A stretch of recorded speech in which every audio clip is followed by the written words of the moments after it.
साथियों नमस्कार। मैं राम प्रताप सिंह कुशवाहा, रिटायर्ड पुलिस वाला। आज बहुत ही महत्वपूर्ण विषय है, शीर्षक है तथागत भगवान प्रभु श्री बुद्ध। बुद्ध जी का नाम सिद्धार्थ था। सिद्धार्थ से बुद्ध कब बने, इस यात्रा को आज आप बहुत ही रहस्यमयी और बहुत ही महत्वपूर्ण ढंग से आप सुनिए। आपने बहुत सारे विवेचन सुने होंगे बुद्ध जी के ऊपर, लेकिन जो ये विवेचन आज आप सुनेंगे वो बहुत ही तार्किक है और यथार्थ है कि क्या आज संपूर्ण विश्व को, भारत नहीं, भारत तो बहुत छोटा है, क्या संपूर्ण विश्व को आज एक और बुद्ध की आवश्यकता है। इसी पर मंथन होना है। और वो भी जो आप मंथन देखेंगे, क्योंकि पूरी दुनिया में आप जितने भी महान विभूतियाँ हुई हैं उन पे अगर आप नज़र डालेंगे तो एक ही महान भाव ऐसे हैं जिनका जन्म वैशाख पूर्णमासी को, जिनको ज्ञान की प्राप्ति वैशाख पूर्णमासी को, और जिनका महान परिनिर्वाण वैशाख पूर्णमासी को, और एक और घटना वो भी वैशाख पूर्णमासी को ही बुद्ध जी के साथ हुई।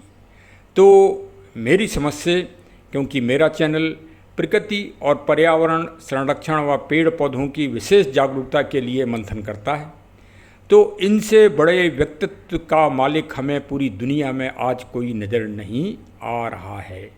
तो आज आप जो विवेचन सुनेंगे वो बहुत ही तार्किक है और वैज्ञानिक दृष्टिकोण को लेकर है। तो ज़रूर सुनिए, आपकी कई भ्रांतियाँ, कई आपके भ्रम भी दूर होंगे। कभी आपने महात्मा बुद्ध जी के अवतरण के समयकाल का परीक्षण किया कि वो समय इस भारत देश में क्या स्थितियों से गुजर रहा था और आज पूरी दुनिया किस विचारधाराओं से और किस आतंक और युद्ध की विभीषिकाओं से गुजर रही है। कभी आप ये कल्पना करिए, तो क्या वास्तव में आज एक और तथागत बुद्ध की आवश्यकता है इस समस्त दुनिया को? तो उत्तर यथार्थ में होगा कि वास्तव में आज एक और बुद्ध की आवश्यकता है इस समस्त दुनिया को, क्योंकि दुनिया में जो लड़ाई है वो विचारधारा की लड़ाई है। एक सकारात्मक विचारधारा और एक नकारात्मक विचारधारा। बुद्ध सकारात्मक विचारधारा के देदीप्यमान नक्षत्र थे और उस समय भारत देश में नकारात्मकता का माहौल अपनी चरम सीमा पर था।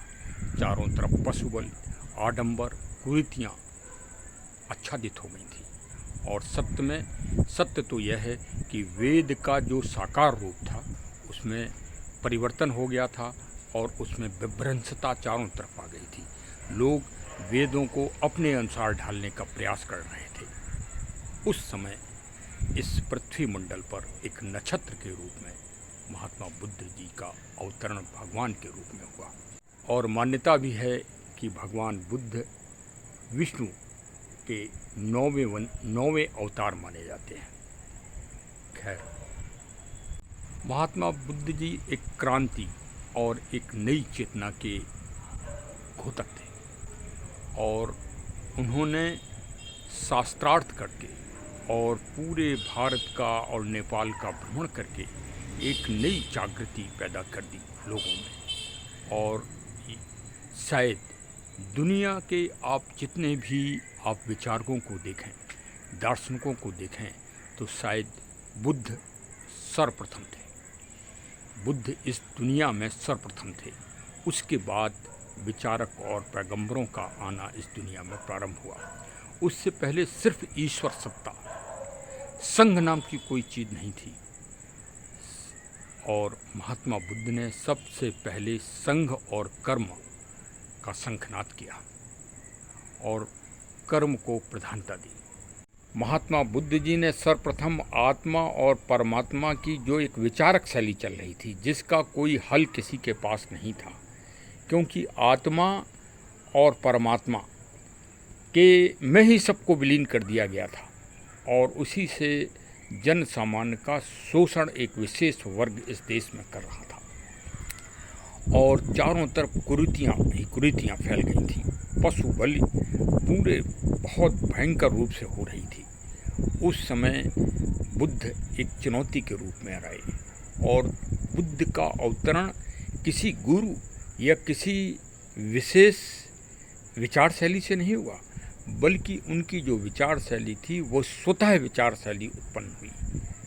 क्योंकि बुद्ध जी की जो जीवन दिनचर्या आपने और उनका जीवन का जो परिचय आपको मिला होगा कि बुद्ध श्री क्षत्रिय राजा शुद्धोधन जी के पुत्र थे और उनको उनका बचपन एक विशेष संरक्षण में बीता था, जो कि एक विशेष सिद्ध संत ने उनके बारे में भविष्यवाणी की थी। उससे चिंतित होकर राजा शुद्धोधन ने उनको एक विशेष संरक्षण में उनका पालन पोषण किया था कि उनको सांसारिक हवा न लग जाए। उस विपरीत स्थिति में भी बुद्ध एक ध्रुव नक्षत्र के रूप में अवतीर्ण हो गए। बुद्ध का संबंध जन्म से प्रकृति तत्वों से हुआ। सबसे पहले आते ही जब वो पैदा हुए तो साल वन के घने जंगल में उनका जन्म हुआ था, और सबसे पहले आते ही उन्होंने इस मृत्युलोक में अगर किसी को पकड़ा था तो साल वृक्ष की टहनी को अपनी मुट्ठी में सबसे पहले पकड़ा था। इसलिए साल वृक्ष सबसे पावन और सबसे पवित्र माना जाता है। अपने राजमहल से अपने अश्व घोड़े के साथ निकलने के बाद उनके साथ कोई उनका मित्र नहीं था, बल्कि उनका पशु तत्व घोड़ा ही छंदक उनके साथ था।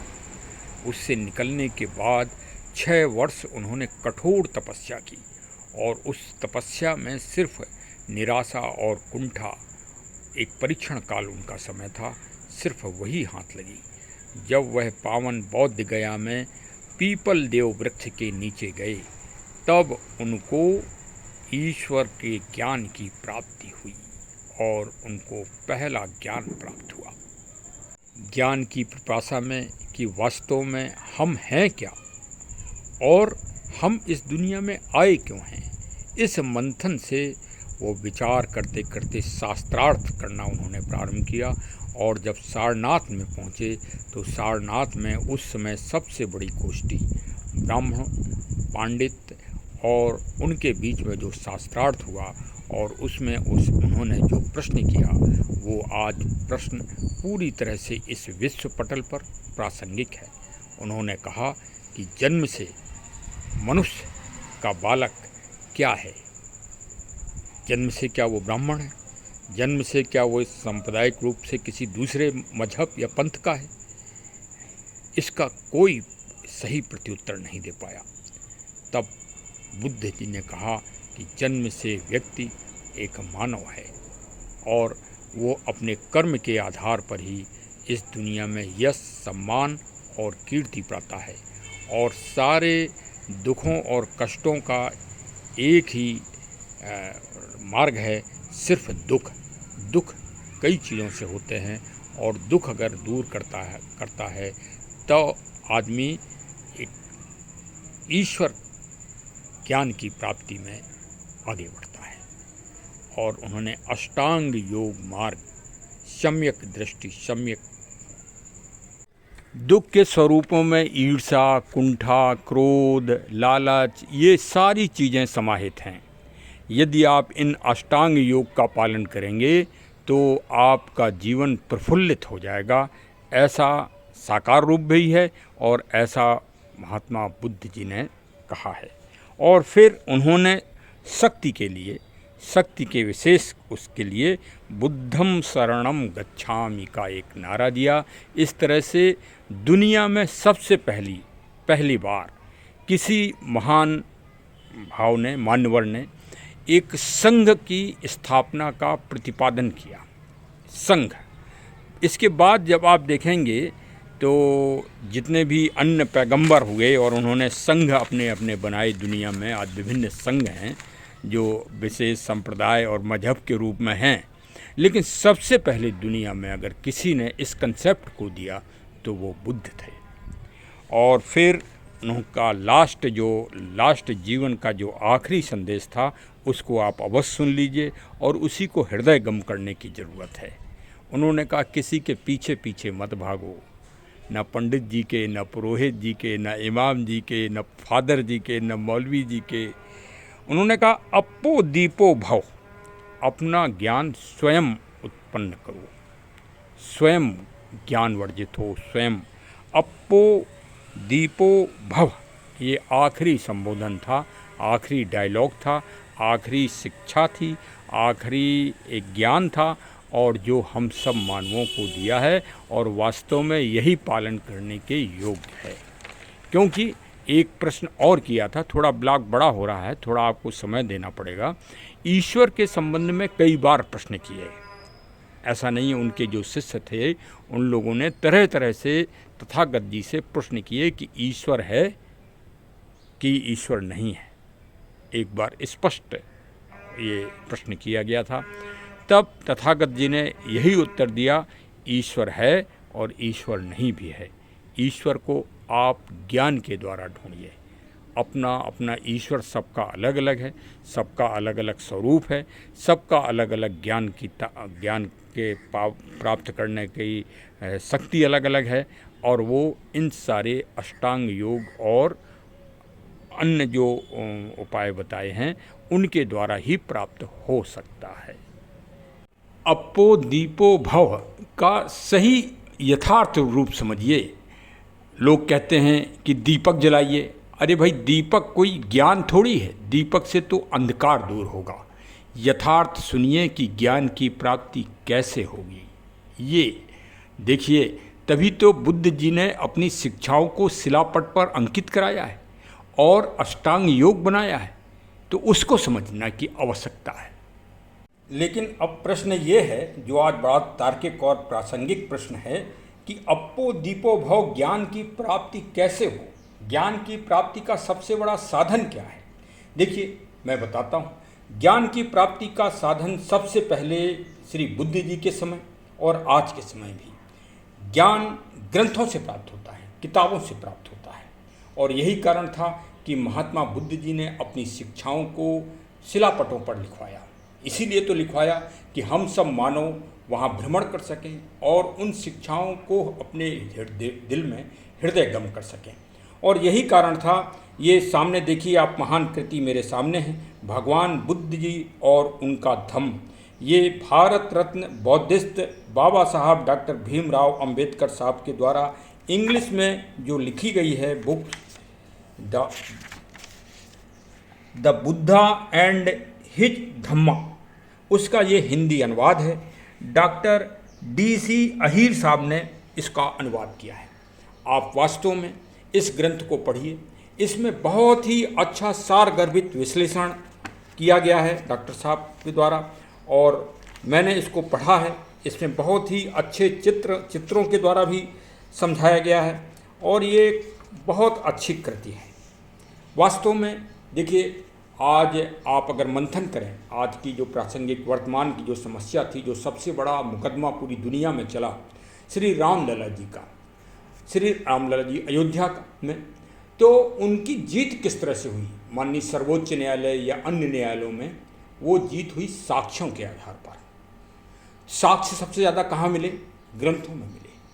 और ग्रंथों को नष्ट होने से बचाइए, ग्रंथों का संरक्षण करिए और ग्रंथों से ज्ञान प्राप्त करिए। और ग्रंथ ही सबसे बड़े इतिहास हैं, और इतिहास ही हमारा दर्पण है। और सबसे बड़ी उल्लेखनीय आपको खुशखबरी भी बता दें कि जैसे ये छोटी सी ग्रंथ है, इसको आप हमारी लाइब्रेरी उदया चंद्रा लाइब्रेरी से आप प्राप्त कर सकते हैं, ऑनलाइन प्राप्त कर सकते हैं। आप घर में बैठ के इसका अध्ययन कर सकते हैं, बशर्ते आपको हमारी लाइब्रेरी की नियमों व शर्तों का आपको पालन करना पड़ेगा। हमारी ट्रस्ट राम रक्षा फाउंडेशन ट्रस्ट 999 लखनऊ के द्वारा ये लाइब्रेरी संचालित होती है, और ये समाज के सभी वर्गों को ये इस तरह से ग्रंथ और ऐतिहासिक बुक्स और सनातन धर्म तथा अन्य आज के बहुत अच्छे जो लेखक हैं, साहित्यकार हैं, उनके ग्रंथों को ये ऑनलाइन उपलब्ध कराती है। आप भी मेरे फ़ोन नंबर 6393828336 पर संपर्क करके ये आप प्राप्त कर सकते हैं, ये सेवा प्राप्त कर सकते हैं और हमारे ट्रस्ट को और हमको अनुग्रहित कर सकते हैं। अप्पो दीपो भव, अपने ज्ञान को अपने हृदय के ज्ञान को जगाना है आज। और ये यही नहीं कि भारत या हम अपने जिले स्तर की लड़ाई में या जाति अवस्था में हम लड़ते रहें और रोज़ धमाचौकड़ी मचाते रहें।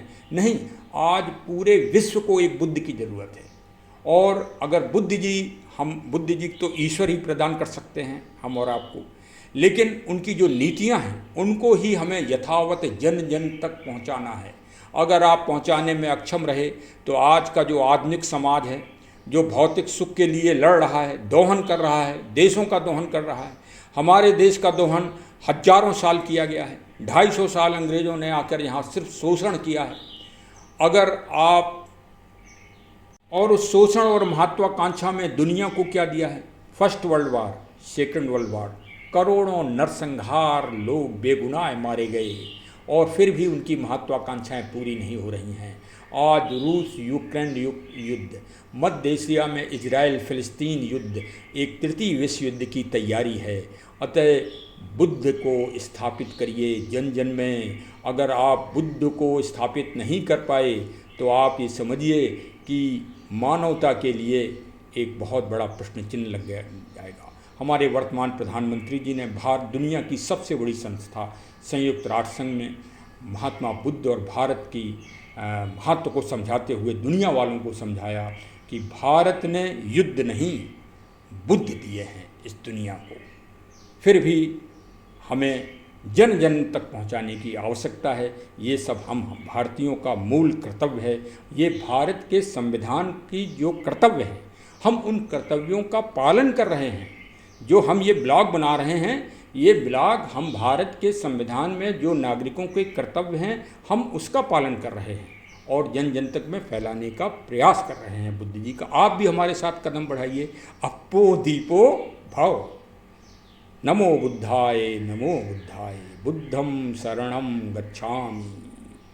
चलिए साहब, सत्य से जुड़िए, अहिंसा से जुड़िए और सत्य और अहिंसा और प्रभु का संदेश पूरी दुनिया में जन जन में पहुंचाइए। जय हिंद, जय हिंद। नमो बुद्धाय, नमो बुद्धाय, नमो बुद्धाय।